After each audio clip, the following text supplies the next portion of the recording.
आदित्याय च सोमाय मंगलाय बुधाय च गुरुशुक्रशनिभ्यश्च राहवे केतवे नमः।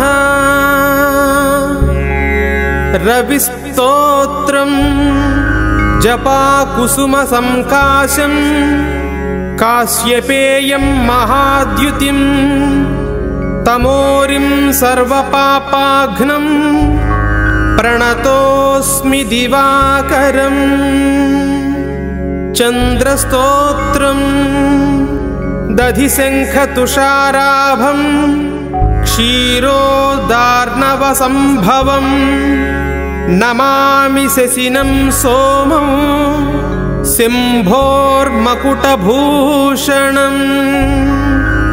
कुजस्तोत्रं धरणीगर्भसम्भूतं विद्युत्कान्तिसमप्रभं कुमारं शक्तिहस्तं तं मङ्गलं प्रणमाम्यहम्। बुधस्तोत्रं प्रियङ्गुकलिकाश्यामं रूपेण प्रतिमं बुधं सौम्यं सत्त्वगुणोपेतं तं बुधं प्रणमाम्यहम्। गुरुस्तोत्रं देवानां च ऋषीणां च गुरुं काञ्चनसन्निभं बुद्धिमन्तं त्रिलोकेशं तं नमामि बृहस्पतिम्।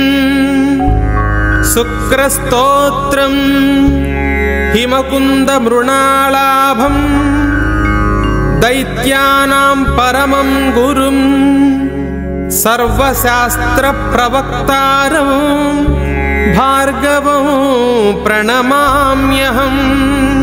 शनिस्तोत्रं नीलाञ्जनसमाभासं रविपुत्रं यमाग्रजं छायामार्ताण्डसम्भूतं तं नमामि शनैश्चरम्। राहुस्तोत्रम् अर्धकायं महावीरं चन्द्रादित्यविमर्दनं सिंहिकागर्भसम्भूतं तं राहुं प्रणमाम्यहम्। केतुस्तोत्रं फलासपुष्पसङ्काशं तारकाग्रहमस्तकं रौद्रं रौद्रात्मकं घोरं तं केतुं प्रणमाम्यहम्। आदित्याय च सोमाय मंगलाय बुधाय च गुरुशुक्रशनिभ्यश्च राहवे केतवे नमः।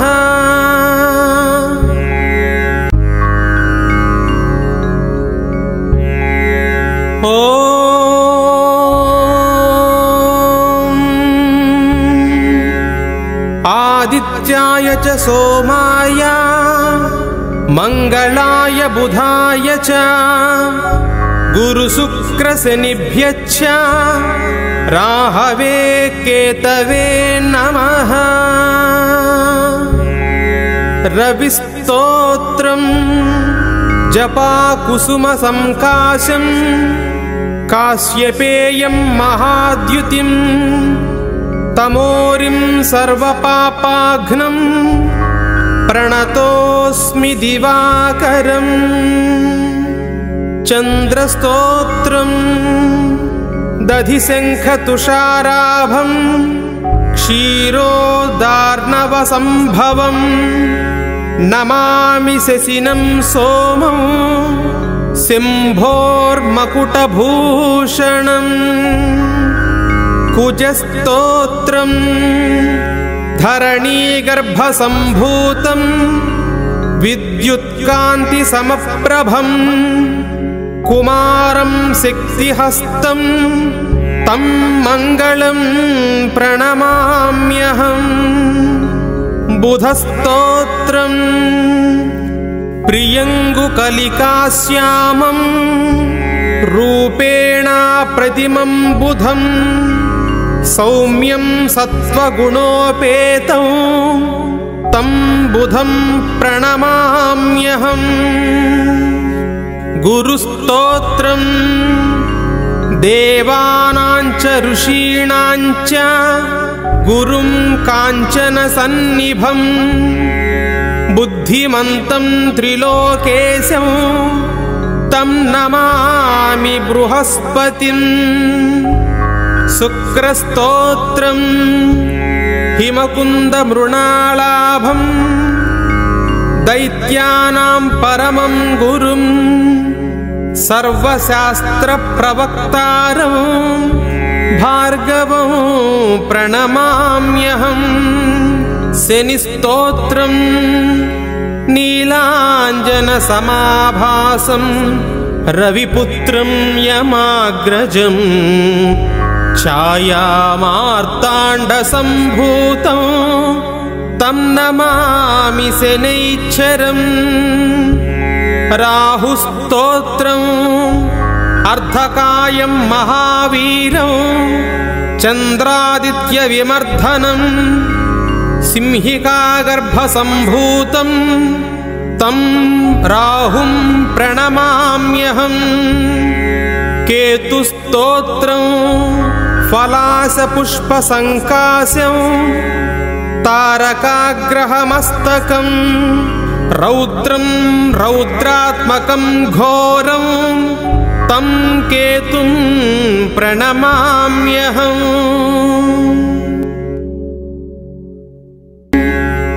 आदित्याय च सोमाय मङ्गलाय बुधाय च गुरुशुक्रशनिभ्यश्च राहवे केतवे नमः।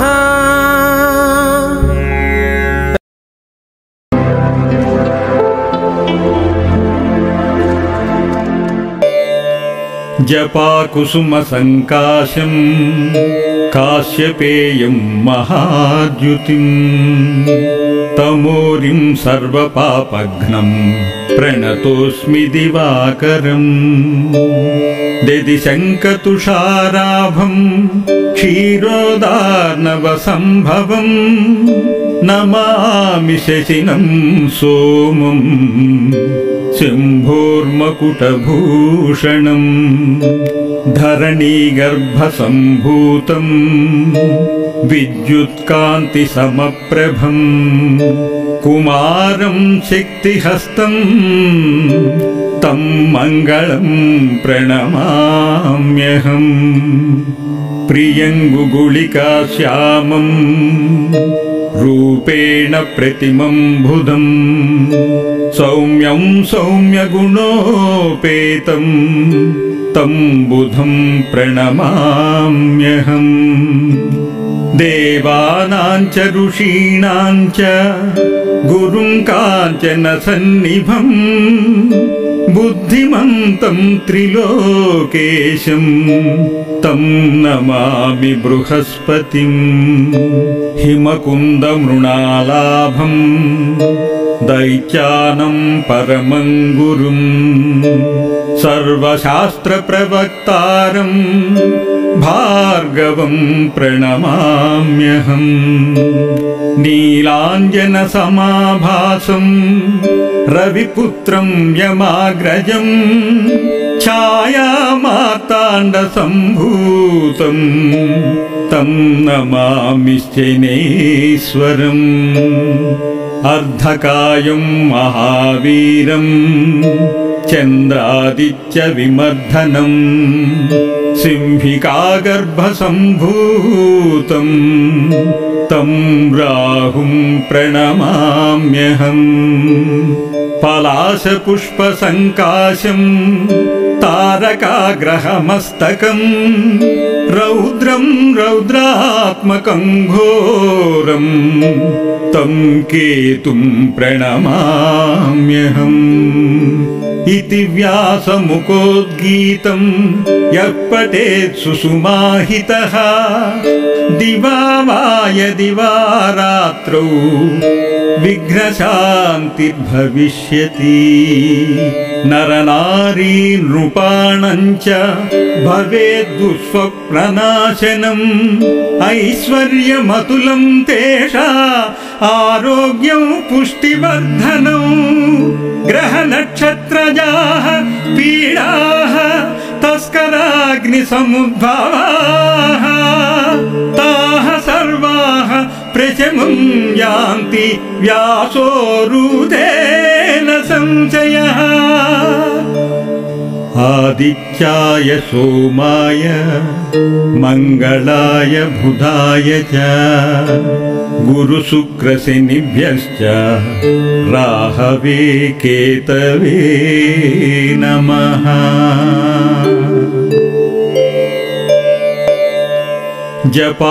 जपाकुसुमसङ्काशं काश्यपेयं महाद्युतिं तमोरिं सर्वपापघ्नं प्रणतोऽस्मि दिवाकरम् दिदिशङ्कतुषाराभं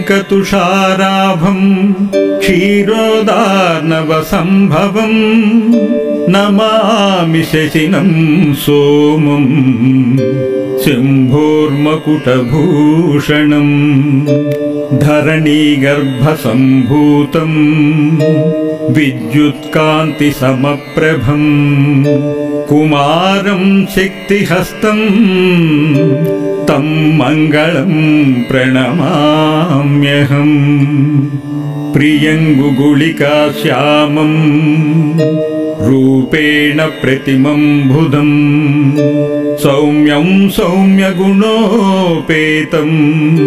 तं बुधं प्रणमाम्यहम् देवानां च ऋषीणां च गुरुं काञ्चनसन्निभं बुद्धिमन्तं त्रिलोकेशं तं नमामि बृहस्पतिं हिमकुन्दमृणालाभं दैत्यानं परमं गुरुं सर्वशास्त्रप्रवक्तारं भार्गवं प्रणमाम्यहम् नीलाञ्जनसमाभासं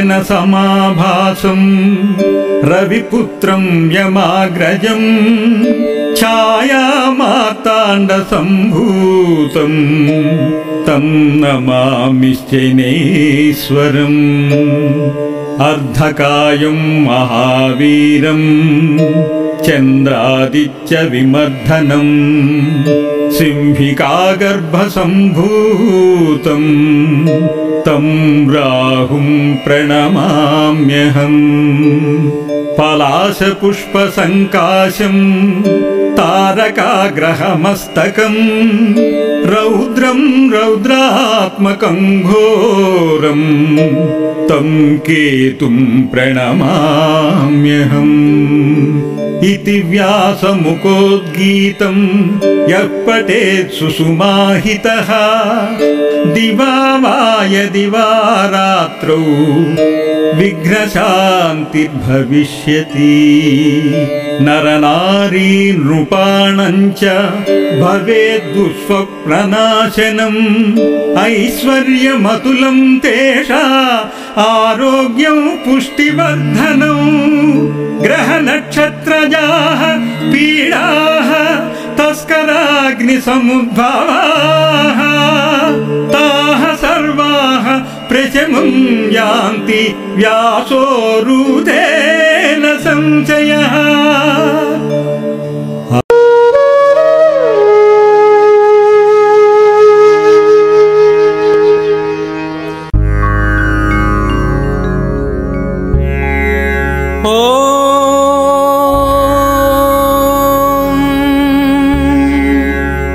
आदित्याय च सोमाय मंगलाय बुधाय च गुरुशुक्रशनिभ्यश्च राहवे केतवे नमः रविस्तोत्रम् जपाकुसुमसंकाशं काश्यपेयं महाद्युतिं तमोरिं सर्वपापाघ्नं प्रणतोऽस्मि दिवाकरम् चन्द्रस्तोत्रं दधिशङ्खतुषाराभं क्षीरोदार्णवसम्भवं नमामि शशिनं सोमं सिंहोर्मकुटभूषणम् कुजस्तोत्रं धरणीगर्भसम्भूतं विद्युत्कान्तिसमप्रभं कुमारं शक्तिहस्तं तं मङ्गलं प्रणमाम्यहम् बुधस्तोत्रं प्रियङ्गुकलिकाश्यामं रूपेण प्रतिमं बुधं सौम्यं सत्त्वगुणोपेतं तं बुधं प्रणमाम्यहम् गुरुस्तोत्रं देवानां च ऋषीणां च गुरुं काञ्चनसन्निभं बुद्धिमन्तं त्रिलोकेशं तं नमामि बृहस्पतिं शुक्रस्तोत्रं हिमकुन्दमृणालाभं दैत्यानां परमं गुरुं सर्वशास्त्रप्रवक्तारं भार्गवं प्रणमाम्यहम् शनिस्तोत्रं नीलाञ्जनसमाभासं रविपुत्रं यमाग्रजं छायामार्ताण्डसम्भूतं तं नमामि शनैश्चरम् राहुस्तोत्रम् अर्धकायं महावीरं चन्द्रादित्यविमर्दनं सिंहिकागर्भसम्भूतं तं राहुं प्रणमाम्यहम् केतुस्तोत्रं फलासपुष्पसङ्काशं तारकाग्रहमस्तकं रौद्रं रौद्रात्मकं घोरं तं केतुं प्रणमाम्यहम् आदित्याय च सोमाय मङ्गलाय बुधाय च गुरुशुक्रशनिभ्यश्च राहवे केतवे नमः।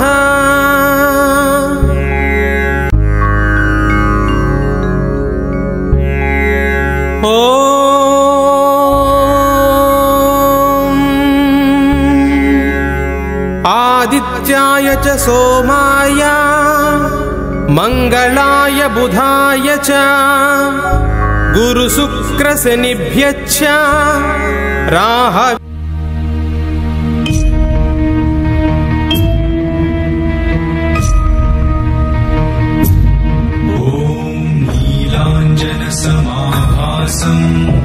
रविपुत्रं यमाग्रजं छायामार्तण्डसम्भूतं तं नमामि शनैश्चरम् ॐ नीलाञ्जनसमाभासं रविपुत्रं यमाग्रजं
शनैश्चरम् ॐ नीलाञ्जनसमाभासम् रविपुत्रम् यमाग्रजम् छायामार्तण्डसम्भूतम् तं नमामि शनैश्चरम् ॐ नीलाञ्जनसमाभासम् रविपुत्रम् यमाग्रजम् छायामार्तण्डसम्भूतम् तं नमामि शनैश्चरम् ॐ नीलाञ्जनसमाभासम् रविपुत्रम् यमाग्रजम् छायामार्तण्डसम्भूतम् तं नमामि शनैश्चरम् ॐ नीलाञ्जनसमाभासम् रविपुत्रम् यमाग्रजम् छायामार्तण्डसम्भूतम् तं नमामि